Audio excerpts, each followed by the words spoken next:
Morning, this is Shalini. Welcome to 6 TV. Bulletin updates చూద్దాం. తెలంగాణ వ్యాప్తంగా తీవ్ర సంచలనం సృష్టించిన ఫోన్ ట్యాపింగ్ కేసులో మరో కీలక పరిణామం చోటు చేసుకుంది.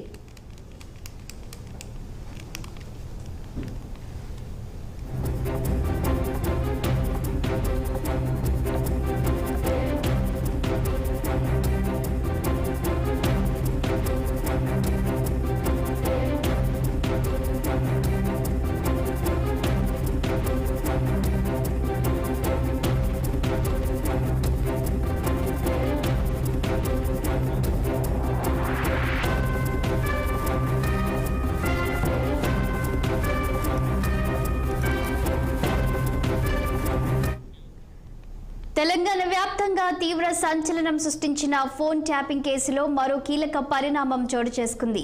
ఎస్ఐబి టాస్క్ ఫోర్స్ మాజీ డీసీపీ రాధాకిషన్ రావుకు 7 రోజుల కస్టడీ విధిస్తూ నాంపల్లి కోర్టు అనుమతించింది. దీంతో చంచల్గూడ జైలు నుంచి రేపు రాధాకిషన్ ను పోలీసులు కస్టడీలోకి తీసుకోనున్నారు. అయితే ఫోన్ ట్యాపింగ్ కేసుపై కేంద్ర దర్యాప్తు సంస్థ ఈడీ సైతం ఫోకస్ పెట్టింది. హవాలా మార్గంలో భారీగా డబ్బు తరలింపు జరిగినట్లు సమాచారం ఉండడంతో దర్యాప్తు సంస్థ ఈ కేసులో ఎవరి పాత్ర ఎంత అనే అంశంపై దృష్టి సారించింది.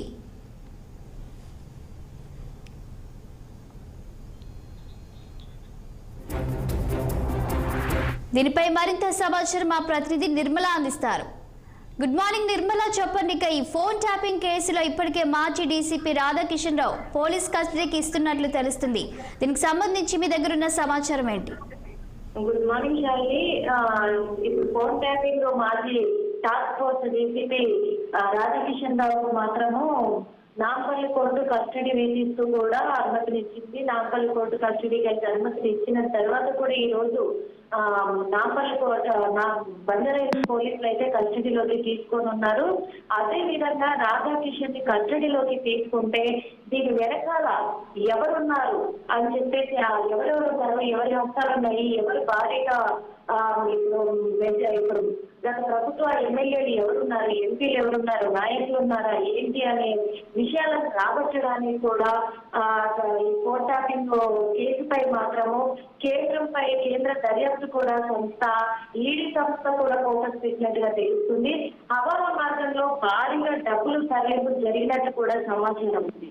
ఈ సమాచారం ఉండడంతో రాధాకిషన్ ని మళ్ళీ మాకు కస్టడీకి ఇస్తే అట్లయితే బంజారాహిల్స్ పోలీసులు 10 రోజుల కస్టడీని కోరారు కోర్టుకి. కానీ కోర్టు 7 రోజుల కస్టడీకి అనుమతినిస్తూ తీర్పునైతే ఇవ్వడం జరిగింది.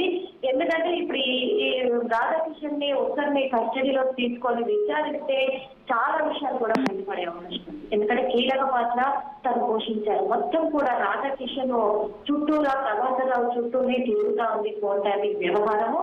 అదే కాకుండా నిన్న బుధవారం కూడా బంజారాహిల్స్ పోలీస్ స్టేషన్ కి కొంతమంది బాధితులు కూడా మేము రాధాకిషన్ ద్వారా ప్రభాకర్ ద్వారా మేము మోసపోయాము, మా ఫోన్లు కూడా ట్యాపింగ్ అయ్యాయి, ట్యాప్ చేశారు, వాళ్ళు మా లావాదేవీలను కూడా వాళ్ళు బ్లాక్ చేసుకున్నారు అని చెప్పేసి కూడా వాళ్ళు సీజ్ చేసుకున్నారు అని చెప్పేసి కూడా నిన్న అక్కడ వాళ్ళ ఆవేదన అయితే వెల్లబుచ్చుకోవడం జరిగింది. అదే కాకుండా ఇప్పుడు భుజంగరావు తిరుపతి మాత్రం రిమైండింగ్ లో ఉంచారు. మరి ప్రదీప్ రావు కూడా రిమాండ్ లోనే ఉన్నట్టుగా తెలుస్తుంది. కానీ ఈ ఆర్టిస్టులు ఇవన్నీ కూడా శకడాలని కొన్ని స్వాధీనం చేసుకున్నారు పోలీసులు. మరి సిస్టమ్స్, మానిటర్స్ అన్ని కూడా కేబుల్ వైపు కూడా కాల్చి బూడిద చేసి మరి ఈ ప్రదీప్ రావు టీం అంతా కూడా 50 మంది బృందంతో కూడా ఇంత ప్రారంభానికి కూడా చేశారని విషయం కూడా వెల్లడిలోకి వస్తుంది. ఇప్పుడు పోలీసులు వెల్లడిస్తున్నారు. అందుకే స్పెషల్ టీమ్ కూడా ఈడీ టీము ఇప్పుడు ఈడీ సైతం ఫోకస్ పెట్టి రంగంలోకి దిగడానికి సిద్ధపడింది, రంగంలోకి దిగింది. అందుకు ఈ ఫోన్ ట్యాపింగ్ చేయడం అనేది కూడా నేరం కాబట్టి టెలిగ్రాఫ్ యాక్ట్ కేసు నమోదు కూడా చేసిన విషయం అందరికీ తెలిసింది. అందుకు ఇవన్నీ బయట పెట్టడానికే ఇప్పుడు ఈడీ సైతం ఫోకస్ పెట్టి గట్టిగా నిఘా పెట్టి కూడా ఈ విషయాలను బయటికి వెల్లడించాలనే ఉద్దేశంతోనే రాధాకిషన్ ని కస్టడీ కోరినట్టుగా తెలుస్తుంది. ఇప్పుడు కస్టడీ కూడా చెందులో నాంపల్లి కోర్టులో అప్పగించబోతుంది. ఇది శాలిని. Thank you Nirmala.